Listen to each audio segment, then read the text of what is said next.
Hi, everyone. Thank you so much for attending today's webinar, Building a Strong Imagery Program, the 5 Essential Inputs for State and Local Governments.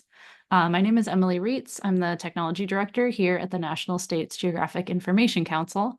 And if you're unfamiliar with our organization, NSGIC exists to advance effective national coordination of geospatial information by supporting state-level cooperation. We serve as a national forum for the development of capable and future-oriented geospatial leadership. If you'd like more information on how to get involved with us, please visit our website, www.nsgic.org, and I'll put that in the chat in a second. Brief housekeeping. Everybody's been muted upon entrance, and there will be time at the end of the presentation for Q&A, so please place your questions in the chat box as you think of them, and they will be answered at the end of the presentation or in chat. A recorded version of this webinar will be made available afterwards, so please be on the lookout for an email with that information. And with that, I'll turn it over to the presenters. Thanks so much, everyone, for joining. Thank you very much, Emily. Hi, everyone. My name is Joe Oddie. I'm the Director of Partner Strategies at EagleView, or Pictometry, as many of you folks may know us out there in the market. I'm joined by Carl Schoenthal here, and we're here to talk about as Emily mentioned, the 5 essential inputs or pillars of building a strong imagery program, whether you're a city, whether you're a state, whether you're a county, any level of government, there's a need for a robust imagery program. So here's us. So there's me there, and then there's Carl. Carl's our Senior Director of Professional Practices Group. So Carl's going to chime in here and there on our accuracy statements and our licensures and things of that nature, and I'll be kind of handling the rest there. So let's get right into it. So a little bit about, actually, let's start with an agenda here. We're going to talk a little bit about who we are, just so you kind of have a backdrop. If you're not familiar with who EagleView is, we'll give you some ideas there. Talk about the overview of why you need a robust imagery program. And what are those 5 pillars? That's really the meat of the presentation, is going through the 5 things that you need to consider when choosing a vendor to handle all your imagery needs.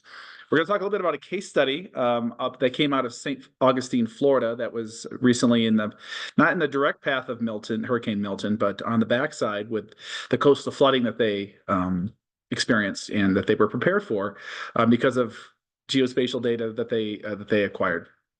At the end, we'll go through a Q&A. So as Emily mentioned, feel free to put your questions as we go along into the chat. And Tim, who is our marketing director, is on the call. He is going to be monitoring that, as well as Carl, so they can answer some of those questions as we go. But at the end, we'll leave some time to make sure that we answer those questions, and then you can also unmute yourself and ask them that way. So a little bit about EagleView here. Again, we were formerly known as Pictometry. We started in 1998, so we've been around for a little over 25 years now.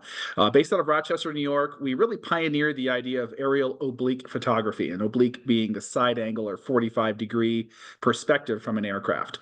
We have over 1,000 employees, and we specialize in not only imagery, but software and analytics as well.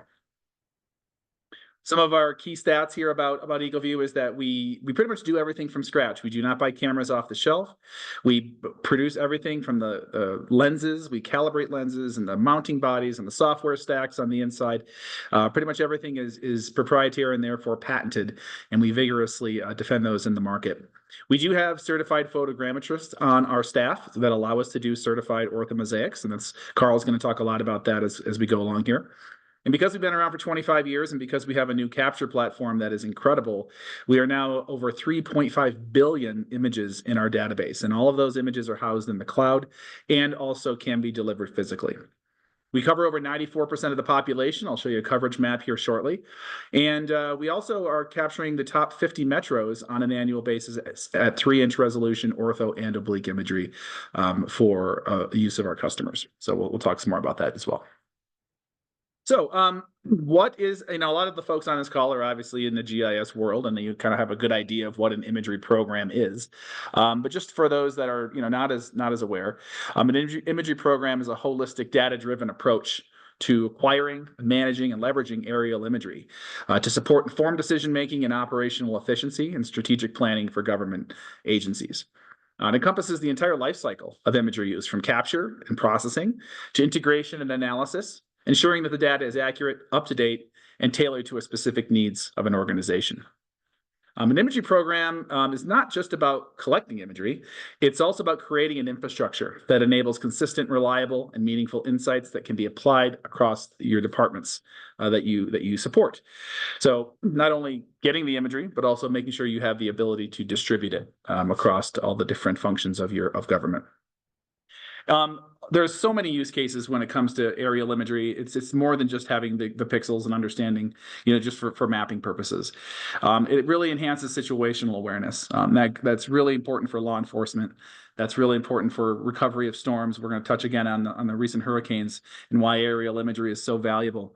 It's going to make you more efficient. Having up-to-date, reliable imagery makes your organization more efficient because you don't have to do as many field visits.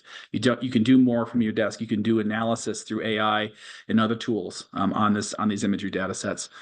And it also ensures compliance and accountability, making sure that you're adhering to regulations that may be in place in your jurisdiction, but also being accountable and transparent with your constituents. If you're making decisions based on what you're seeing in imagery and you want to provide that imagery to the taxpayers, basically, so that they are seeing the same things that you're seeing. You're having a very transparent situation there. So why is it so important? We've already touched on a couple of these ideas, but it's an important for GIS professionals, and an imagery program is essential because geospatial data drives nearly every decision you make, whether it's urban planning, disaster recovery, infrastructure management, or environmental monitoring. Imagery provides the foundational data that supports these decisions across different governments. So it's supporting informed decision-making is aerial imagery provides current, accurate, and detailed visual data that helps agencies understand what's happening on the ground. And without an imagery program, these decisions would be really hard to make, or if you're making them on outdated or inaccurate data, that could lead to costly mistakes or missed opportunities. Excuse me. We already touched on efficiency and cost saving. All those field visits add up over time. And not only just those things, making you more efficient there, but if you think about whatever jurisdiction you happen to be, if you're a county, maybe you have various cities that are running their own imagery program and spending money separately. Or if you're a state, you probably have counties that are doing individual image captures with various vendors.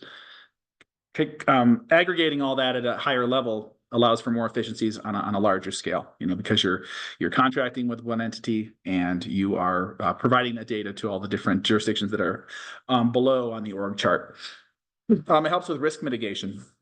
Governments are responsible for managing risks, whether that's preparing for natural disasters or ensuring infrastructure safety or assessing environmental hazards. A strong imagery program provides real-time data necessary to anticipate and mitigate in response to the risks, protecting communities and public assets.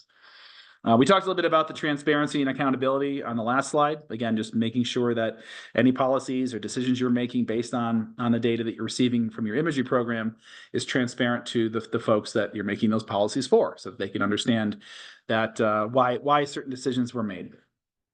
And that also is important for compliance with regulations. A lot of governments projects require adherence to specific regulatory standards, including accuracy in land surveys, environmental protections, and infrastructure projects.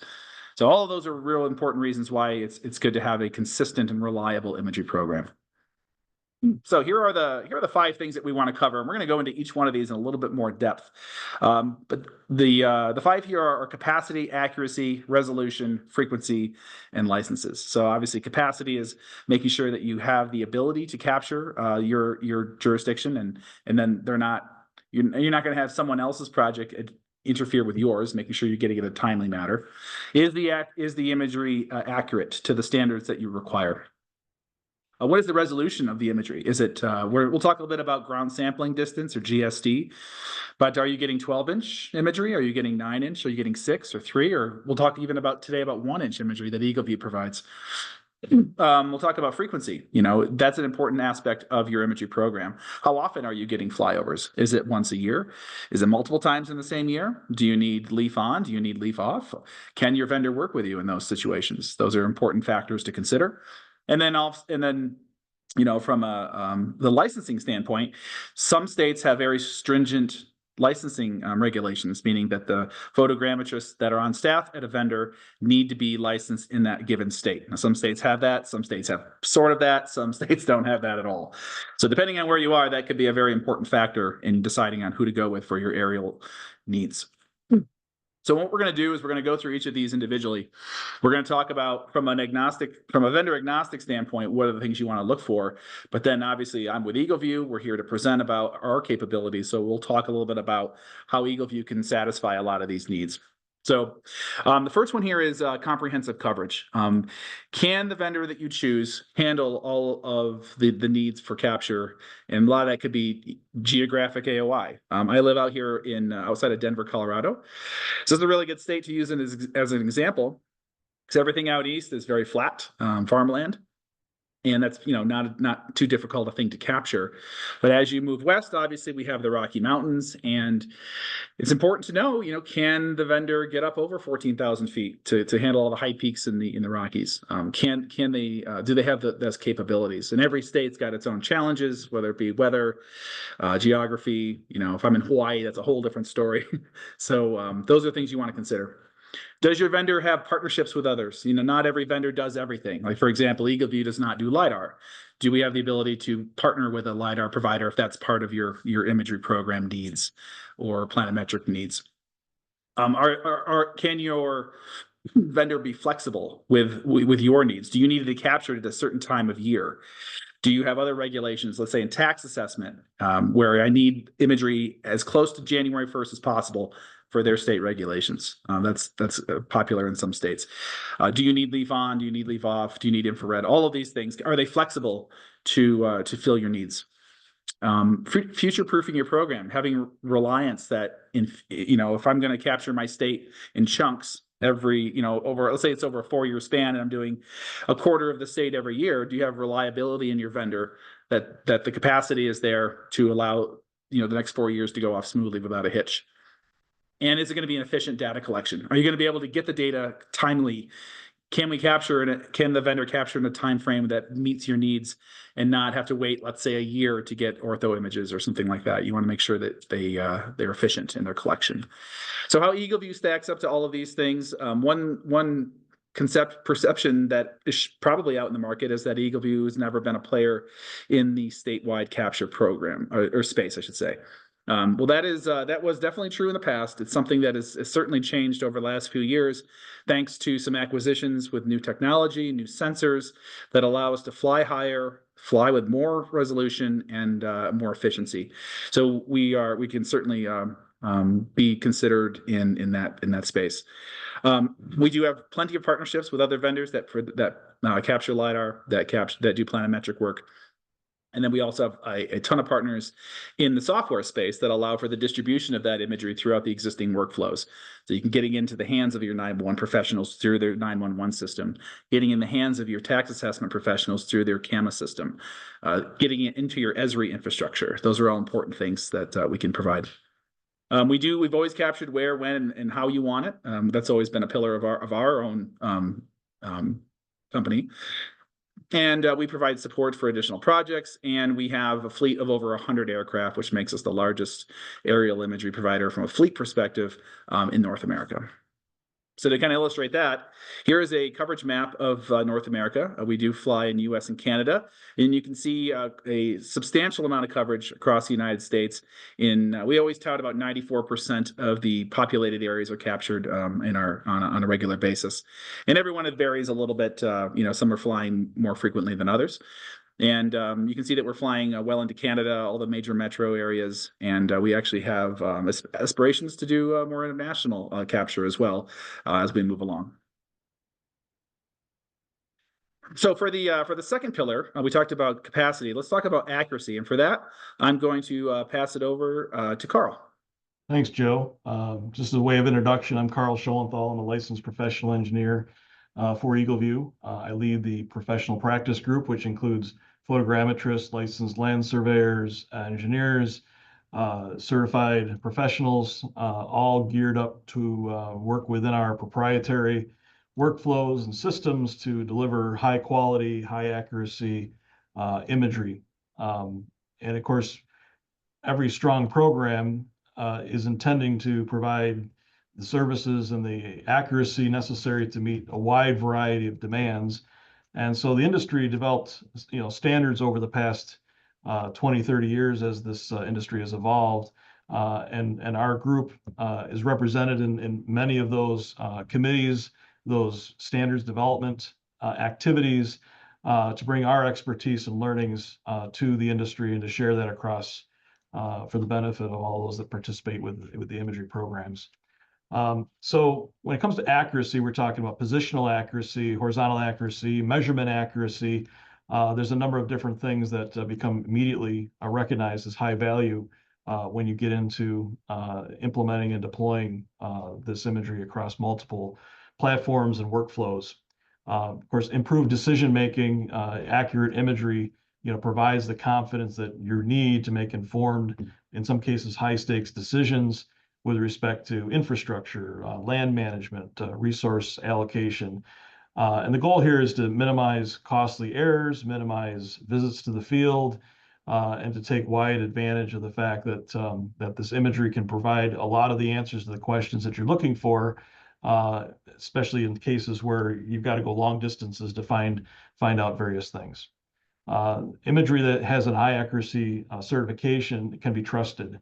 So it's verified through precise methods and means that we utilize, such as ground control points, the photogrammetric practices that we follow, so that you can trust that your geospatial data aligns perfectly and becomes the reference source to update and bring into conformance with those accuracy standards, other GIS layers. So just improving your overall data set integrity and other data sets that are out there. Regulatory standards often are in place to help oversee the industry and our progress. So many states have established recognized standards. There's also national standards and programs out there. So the accuracy that we provide ensures that you're compliant with those regulations where appropriate. So property assessments, environmental monitoring, public safety, reducing the risk of legal or regulatory challenges to the decisions being made from the imagery that you've acquired in your program, which leads to risk mitigation. So precise imagery reduces the likelihood of having incorrect data at your fingertips, then making bad decisions. And it's so critical for life safety, welfare of the public, which is why professionals get involved, because you're typically utilizing this resource for emergency planning, public works, engineering. So it helps to avoid taking unnecessary risks and liabilities. So Joe, where EagleView can help here is that our programs are set up to provide actionable insights, again, for confident decisions. So highest level of accuracy that's available for each of the formats offered allow you to make confident decisions, supporting project planning, zoning, emergency management, infrastructure development, and just bringing a number of disparate data sets together under a uniform recognized reference. We have a wide database of ground control points. We also have partners that provide this service for us, but we are a leader in the industry with respect to the horizontal and vertical accuracy of the points that we take on the ground. I'll explain what these are used for in an upcoming slide. But the ability to have these points on hand provides us a guarantee of positional accuracy within our imagery and ensures precise alignment with all of your layers. And then accuracy meets stringent standards. Our imagery is tested and certified and reviewed at state levels by independent third-party QA/QC folks and other firms to meet the requirements that's spelled out in a RFP or qualifications specification. So we have no issues, being able to provide you with the confidence that your infrastructure decisions and critical decision-making will require as a result of the requirements that the projects may have. And then certified orthomosaics, they provide a comprehensive photogrammetric workflow that we've developed, ensuring that the geospatial data is verified for accuracy through our use of our professional staff. It minimizes errors in the analysis and helps reduce risk and costly mistakes with project planning, asset management, and emergency response. So the next slide, I'll get into what an orthomosaic is. And I'll mention too that our proprietary system, since we don't use off-the-shelf camera technology, we've allowed for and developed a number of features into our program such that we have very high accuracy and high resolution and a very small footprint, which allows us to get a very good top-down view for the purpose of stitching together a number of images in a high accuracy way. So we have less lean, we have less occlusion, meaning features on the ground that are covered over by features that have elevation on the ground. We produce orthomosaics to an accuracy that meets the highest regulatory standards. And being authoritative, our team is there to provide certificates and testing, and we do third-party QA/QC or independent testing to validate that as well. So ground control points are key for us. So as Joe mentioned earlier, we fly aircraft around the country of 100 or so in our fleet, but we also have a team of land surveyors and survey techs that are on the ground prior to capture, placing targets and collecting information. So Joe, if we'll move to the next slide, the ground control points are the yellow dots in the left image, and the flight plans that we design are all developed in such a way that they coincide and provide enough information to be able to stitch all the imagery together using photogrammetric processes to create a very large area-wide orthomosaic, which then can be split into tiles and then served up into a software or an online platform such as EagleView Cloud. Next slide. So when I say ground control, we're talking about our field measurements that are taken on high contrast sites that are easily viewed from the sky. And so many times you'll find is the terrain will change, the data that you're using in terms of elevation that's part of a source input to the process may need to be verified or validated. And so we select these points and we use surveyors to go out and place and collect ground control points using high accuracy GPS equipment, which now is able to get accuracies that are significantly higher that just continue to impress upon the imagery program that you can expect a high degree of accuracy with your imagery products, including your orthomosaics and others. Next slide, Joe. We also get questions from clients that we've got. A customer may have information such as a LiDAR data set, elevation data set, other forms of information that we can ingest to help even further perfect or meet the compliance requirements. So survey ground control that's available, monumentation from a local source.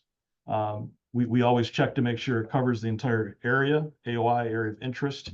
We want to make sure that the spacing, the distribution of these points satisfies the requirements of the photogrammetric processes.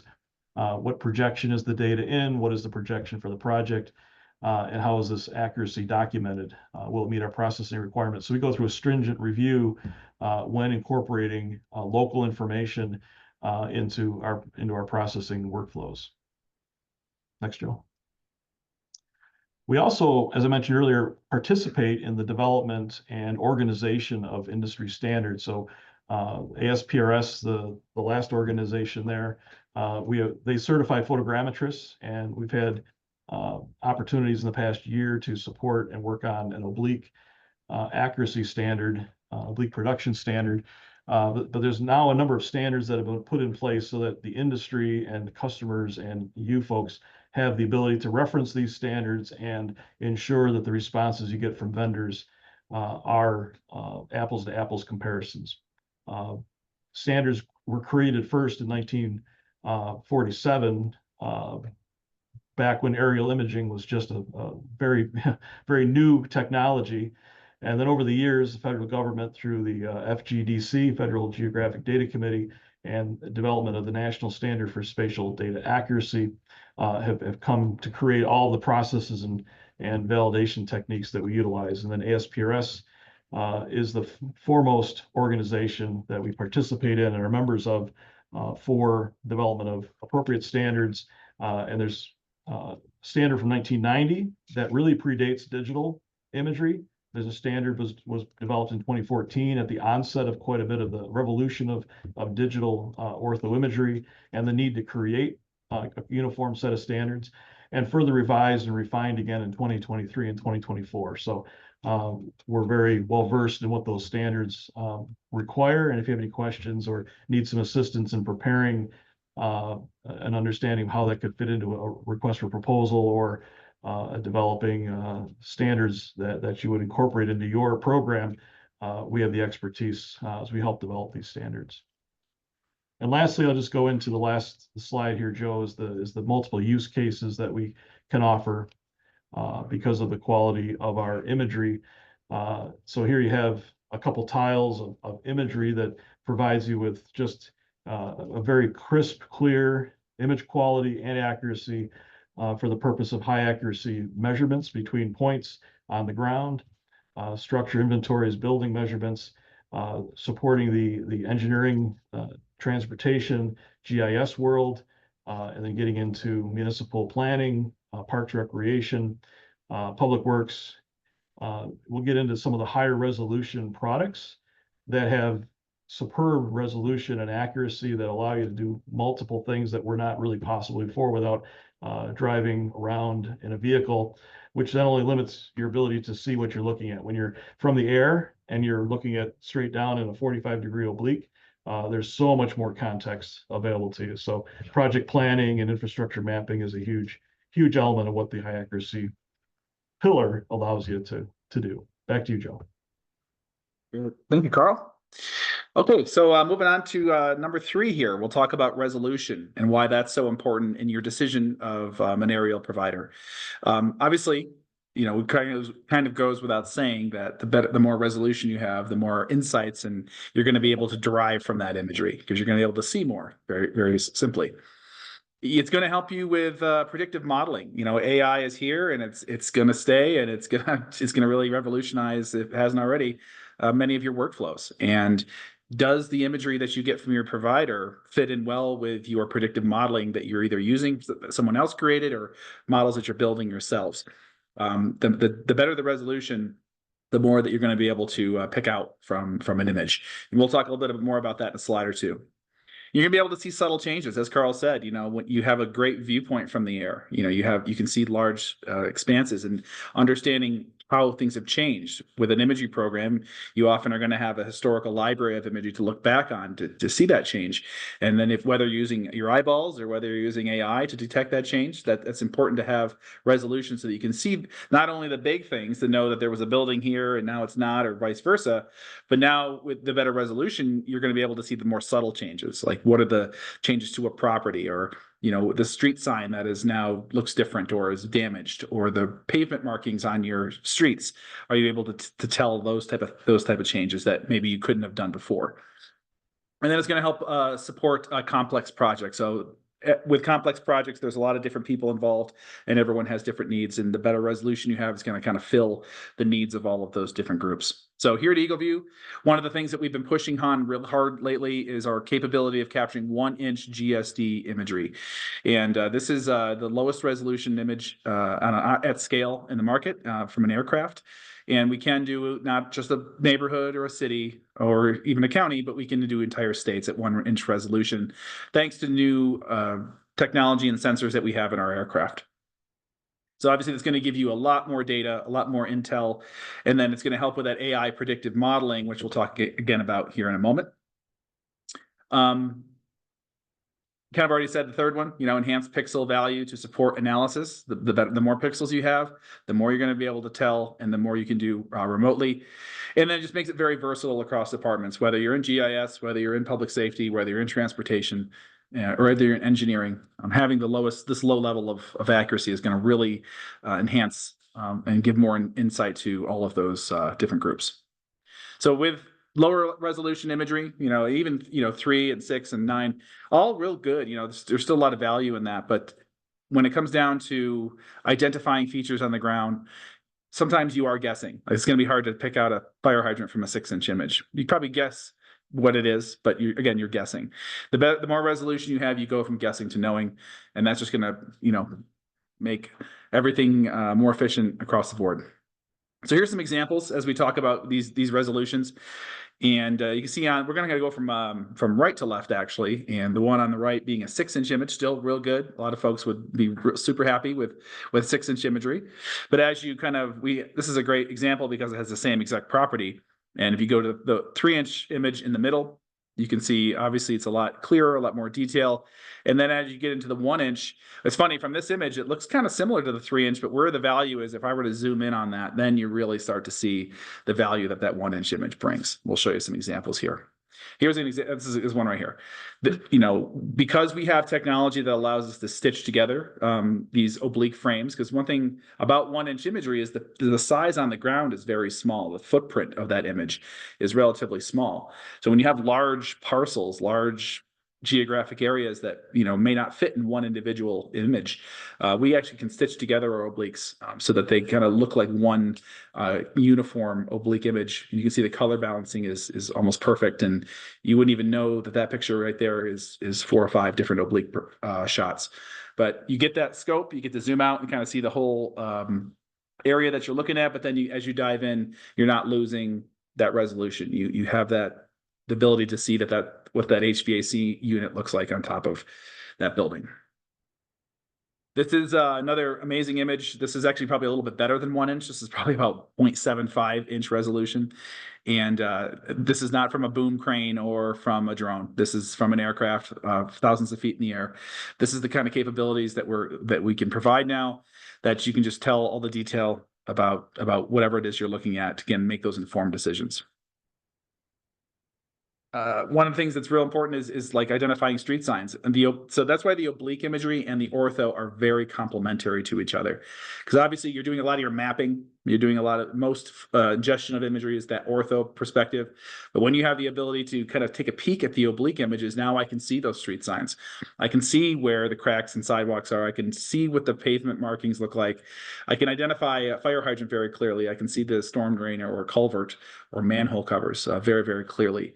So that's why it's real important to have both the ortho and oblique images to do your work, especially in the asset management world. Now, we do have the ability to create 1-inch ortho mosaics. Now, this is it's pretty amazing to do. Right now, in all transparency, we do not have certified ortho mosaics at the 1-inch resolution, but that is something that we're actively working on and will have in the near future. We right now, I think we cap out at 3-inch for our certified ortho mosaics, but all of this is coming very, very quickly from EagleView.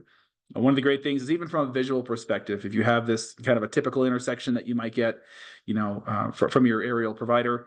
But what's great about that is, as you zoom in on that, this is the kind of detail you can expect from 1-inch imagery. I can clearly see those pavement markings, clearly see that the one on the left needs some attention. And imagine having that across, your entire county or even your entire state.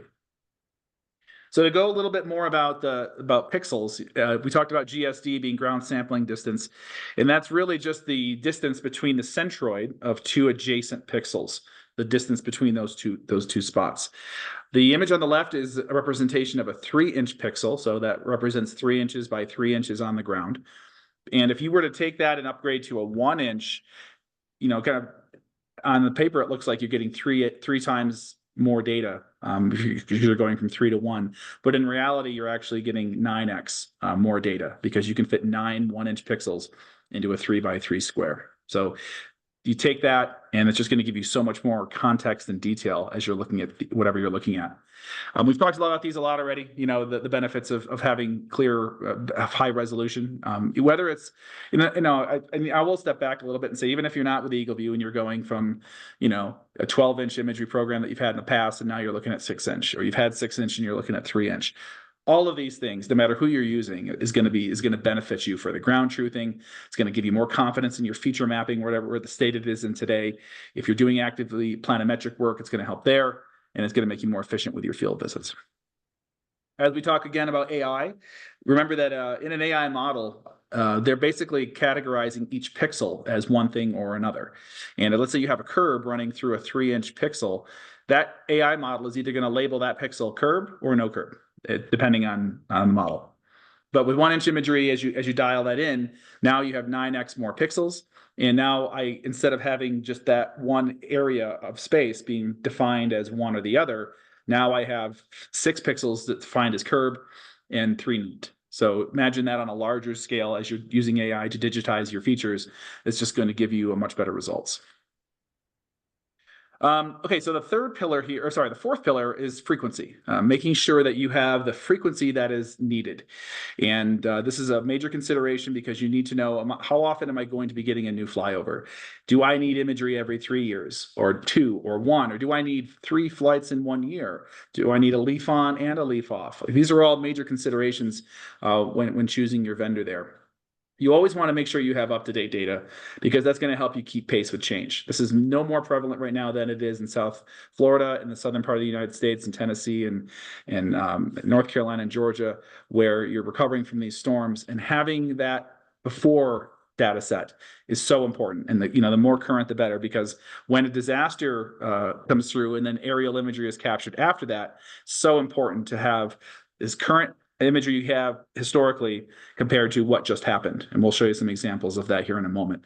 It's going to help you with change detection, and it's going to, again, that disaster preparedness and response is so important to have imagery timely, so that when especially if you're in a prone area like the Southeast, or if you're in Tornado Alley, or if you're along a fault line where earthquakes happen, all of these things are real important to have up-to-date imagery, and knowing the frequency of your vendor is real important. So here at EagleView, we do cover the top 50 metros on an annual basis. We do enhanced change detection, so we can do that from the 2 different data sets to measure what has changed between the first capture and the recent capture.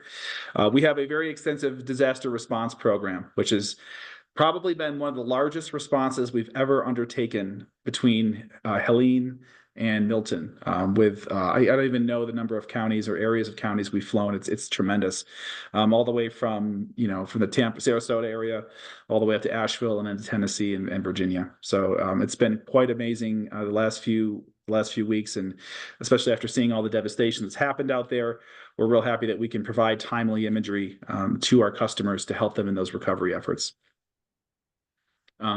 And obviously, we can help track environmental and urban changes because, again, we have the not only the frequency capabilities, but we have the resolution to back it up to make those kind of decisions. So a little bit about our disaster response program, a little bit more detail. This is actually an image from, I think this is Helene. I think this image came from Georgia. And if you were to, I know you might be able to see it, but the house on the right has the tree that just fell completely right on top of that structure. So the way our program works is that if you're an active EagleView customer and a storm hits a certain threshold, a hurricane of a certain category, a tornado of a certain EF value, earthquake of a certain magnitude, we will come out and fly the affected areas up to 200 square miles at no cost. So that has been, we have countless customers that have enacted this DRP language in their contracts, and we're out there flying right now, and many of them already have imagery from that's been delivered. So we can usually get up the first glimpses of that imagery on our online platform within a day. Sometimes 2 days, depending on other logistics of just simply getting hard drives to the right place for processing, which can be challenging in a situation like these 2 storms that we just had. So very, very important to have, not just to toot our own horn, but make sure that whatever vendor you guys go with for imagery programs, that they have some sort of disaster response program, especially if you're in a prone area. This is an image that you've probably seen this. You may have seen this, and if not, this is actually in St. Petersburg, where the Rays play. Completely ripped the roof right off the thing there, right off the baseball stadium. And when you have obviously from a top-down perspective, that's going to be real important to see that. But when you have the obliques, it just really gives you that additional context to be able to spin that building around and see it from all 4 cardinal directions and really understand the level of damage that happened, not just from the roof, but now you'll be able to see the sides as well. And this image was captured, I believe, on October 10th, so not that long ago, and that was made available to our customers within a couple of days. We flew after the Maui fires in Lahaina. This kind of really illustrates the value of having that pre-imagery, because you can see all the parcel lines, you can see that there's building outlines that were created, and you can see even a vacant lot on the bottom right. And then as we flew after those fires, so it's pretty obvious that some lots were vacant before, but again, you're guessing. You don't really know unless you have that before shot to know that that was vacant before. There was nothing there. And also being able to turn on those building outlines to see, where was that building exactly, or, where it's completely gone now, or where was it? Especially as you get into larger parcels that it's not as obvious like a urban like this one. Here's another example from a Hurricane Ian a couple of years ago. This is the Sanibel Causeway, and it was completely wiped out that road that led over to the island. And again, that before and after is just so important. Okay, for the last pillar, we're going to throw it back to Carl to talk quickly about licenses, and then we'll get into a quick case study and then take some questions. So, Carl? Yeah, thanks, Joe. The trustworthiness of our imagery and your programs just provide peace of mind, that your geospatial data, can be relied upon by diverse teams, and it covers wide ranges of coverage areas. So you may not really understand all the different aspects and different use cases, but once the data is available and people begin to rely on it, they become pretty valuable data sets. So, considerations here on this pillar is just having the expert validation of the data. So licensing and certifications that produce the reliable and precise accuracy statements so that you know what errors to incorporate into your analysis, regulatory compliance, industry standards, just making sure that you're legally defensible and trusted by those stakeholders that are relying on you for providing them this data and this information, which builds public trust. Accurate, certified data builds confidence in your ability to make decisions, especially for critical projects. When it comes to large-scale development, disaster response and recovery, emergency management, environmental protection, and then just being able to mitigate for legal and financial risks. Certified accuracy with the ability for licensing behind that program just minimizes your risk of legal challenges, potentially costly mistakes, especially when it comes to property assessment, environmental modeling, monitoring, infrastructure planning. And the case study here will provide you some opportunities to even consider, proactively predicting what risks may be involved or may occur. So Joe, EagleView here, we can help because our professional practice group is a core part of our operations. You've got the licensing behind the product, so the engineers, land surveyors. We're just there to oversee the accuracy, precision of the imagery, and provide certification statements. So state licensure, national certification are all on board. Certified accuracy, having someone like ourselves to sign off on the imagery just informs you and provides for that critical decision-making piece. Mitigates risk, builds confidence with your team and your stakeholders, and for those that rely upon you for the decisions that are made from the imagery program that you've developed, and ensures that there's compliance with industry standards and uniformity in how this imagery and this information is being shared. And then Joe's going to pick up with a case study here, which I find really interesting because of there's also a question in the chat about AI, and we're really exploring and investigating how this high accuracy, high resolution imagery can help to inform and predict certain instances and situations that occur. So, Joe. Thanks, Carl.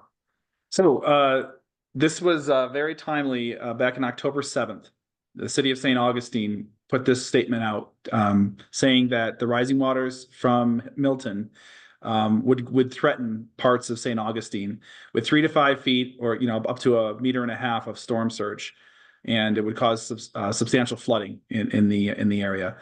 Now, ironically, St. Augustine had contracted with EagleView for their own 3D model so that they could actually predict what that was going to look like. So a couple days later, they issued a mandatory evacuation ahead of Milton to make sure that folks got out of harm's way and wouldn't be stranded in these flooded areas. So what they did is, now this animation is going to run. I'm going to warn you that it's going to be choppy because of Teams and Zooms and all these things.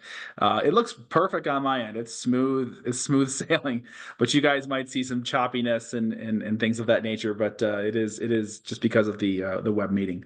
But essentially, the city of St. Augustine proactively took imagery from their imagery program with us and had us create a 3D digital twin of their city. And that is used in a variety of things from urban planning to emergency management, and in this case, flood analysis. So our partner, Skyline, who we've aligned with, that can take our imagery from our captures, both oblique and ortho, and turn that into a high-resolution 3D mesh that can be used in all sorts of different ways. And what you can do through the software is simulate what it would look like at various levels of water rise. You can see on the bottom that it started with just a normal level, it went to high tide, and then it went to half meter, meter, and 1 meter of storm surge. And what would that look like? What would it be like if that were the worst were to happen there?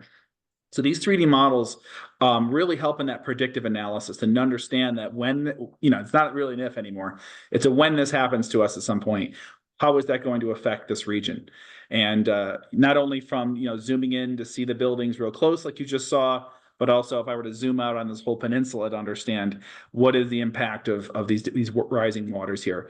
So this is something that, the city of St. Augustine more than likely used ahead of the storm to issue those evacuations, to say that this type of data is so important so that we can make those decisions. And also just as important to show, if you were to able to show this somehow, like maybe through an Esri platform or something, to the public, that may change some minds. You always have some sticklers that don't want to leave, and I don't care, I'm staying, I've lived here forever, I can handle it. When you show something like this, what it's going to look like, that may change some minds. So it's really important, not only for that decision making, but also for that transparency with the public. Like, we're not just saying this to be extra cautious. Like, this is going to happen if we get 1.5 feet of storm surge, which is exactly what happened. So really, really important to, as you're evaluating imagery providers for your imagery program, to understand what are the derivative products, what are the other things that you can get from an imagery program, and whether that's 3D, whether that's data layers that you're getting through AI that instead of you running your own models, they're just basically created for you and updated on a frequency basis. Change detection. In the tax world, sketch verification. What are all the other ancillary things that these companies do that can assist you? So because all of those things are going to go into that informed decision of who you want to use for your aerial imagery program. This was just a slide in case the video didn't work. So it looks like it worked okay, but just back up in case technology failed us here. But there's that again. So in summary, this imagery program is a comprehensive approach to geospatial data management. And there's so many factors that go into it. And hopefully the 5 things that we identified today are really the things you want to focus on. Obviously, there's other considerations, as I mentioned at the end. But, knowing how the capacity of your vendor that you choose, what are the accuracy statements that you can expect once this imagery is delivered? What resolution can you max out at? Do you offer multiple resolutions? Can you buy up to resolutions? Those are all things to look at as well. Then we talked about frequency. How often can you get capture? And does it fit your needs? And then does the vendor have the proper licenses in place to make sure that you're meeting these regulations at either the county or state level? So there's so many use cases, so many things. We'd be happy to talk with anybody about those. So we'll throw up our contact information. You can see it right there. If you have your current customer and you need support, or if you're kind of interested to learn a little bit more about what we do over here at EagleView, there's an email there for you. And we're happy to take some Q&A. So I think there's some folks that have been putting some stuff in the chat, and then we also encourage folks to come off mute if you'd like and just ask your question. So I don't know what questions we have out there, Tim. Yeah, so we just have one question in the chat right now. It's from Garth. He says, do you foresee AI or machine learning for structure identification becoming an ability? I feel that something like this may be helpful in situations. What has occurred in the Southeast, ability to quickly determine number of structures impacted, destroyed. Just a thought. Well, it was a great thought. Absolutely. Like I said earlier, AI is here to stay, and it's just going to continue to grow and grow and be a part of our lives, even more, way more so than it is already. There are so many companies out there that have the ability to create AI models off of both ortho and mostly ortho right now, but I'm sure oblique imagery will be there in short time. But yeah, I mean, after a storm like Milton, to be able to run that through an AI model to see, where damage had occurred, especially if you compare it to a previous data set, knowing here's what it looked like before, tell me where the hardest hit areas are now. Being able to pick out markings on pavement, like assets that are out in the field, especially when you have, again, that existing data set that may be like an existing digital twin, and then running that, running AI models to see those differences. 100%. That is going to continue to happen, and at higher frequency. And we'll be right there to be on the forefront of that technology. And we have a team here at EagleView that is devoted to our AI work. So we've kind of restructured our engineering core. We have somebody that we brought in that is very familiar with that world, and we're seeing some advances in that technology. That's all the questions that are in the chat. To Joe's point, if anyone would like to ask a question live, either come off mute or raise your hand, and we'll take you off mute and free to ask a question. Hey, Joe, there is a question from Jim. Examples of where EagleView has worked with state agencies. So as I mentioned before, we hadn't had that ability in the past, and a lot of that was just due to our camera sensors. Carl mentioned that, we talked about how we had our own camera, and we were a small format camera. So doing state level captures was not really an efficient thing, and the cost was way too high for you folks to consider. With this new technology, we have this ability. So the states that we have worked with so far are, and don't laugh at this one because I know the smallest one, but it's the state of Rhode Island was our first state that we work with. I know that is not as big as some of your counties. Totally understand that. But we've had a great relationship with the state of Rhode Island, both in their 911 agency and also their DOT, to capture multiple times in a year and deliver that imagery both physically and in a format that can be consumed by their state 911 agencies. And that's oblique and ortho. So the oblique imagery can be used in that 911 response because you have that side perspective. You can understand what things look like. We've also worked with our more recent example is the state of Wyoming. Now, in that instance, it hasn't been a 100% entire state, every single square inch of the state captured. It was contracted through the state Department of Revenue. And that allowed us to, because as you know, Wyoming is very sparse, and there's certainly certain pockets where people really are. So the whole project revolved around where the people are. So we're flying pockets in every single county, and then providing change detection, which is going to help in the variety of different municipal departments to understand what had changed, and that's been going on for quite a few years now, and we're in conversations with other states as well. So it is definitely a burgeoning program. One of the reasons why we're here, quite frankly, is to let folks know that this is now a capability that we have. Yeah, Joe, I'll just add that we've also done projects in complex airspace and with large urban metro areas and multiple agencies involved. In fact, this one in Southern California, at least 140 agencies all contributed and shared in the cost and development of the program. We've been doing that for multiple years. I believe Jim's got a hand raised.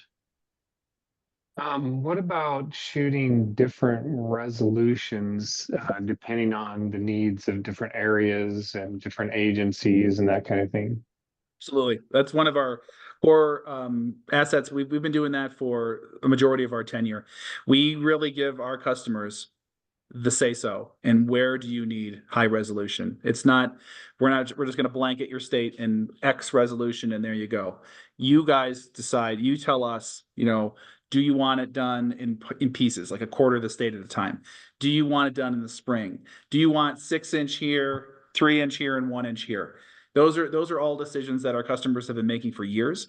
A lot of our customers today at the county level are in the tax assessment office, and it's always a balance of, like, I love high resolution everywhere, but I don't have the budget for it. So maybe they'll say in my urban areas, and they define the AOI, they'll say these sectors, these square miles, we want 3-inch or we want 1-inch, and then everywhere else we'll do 6. Or in the past we said 9 or 12, and that keeps the cost in check, so that because you also don't need 1-inch imagery of the desert in Nevada, right? You don't need that level of detail. You don't need to spend that kind of money. So we've always offered that flexibility. Well, you do if you're trying to find out where the bodies are buried. I'm just saying. That's true. That's true. It always depends on the use case. Yeah, better resolution is always good. Yeah. Thanks, Jim.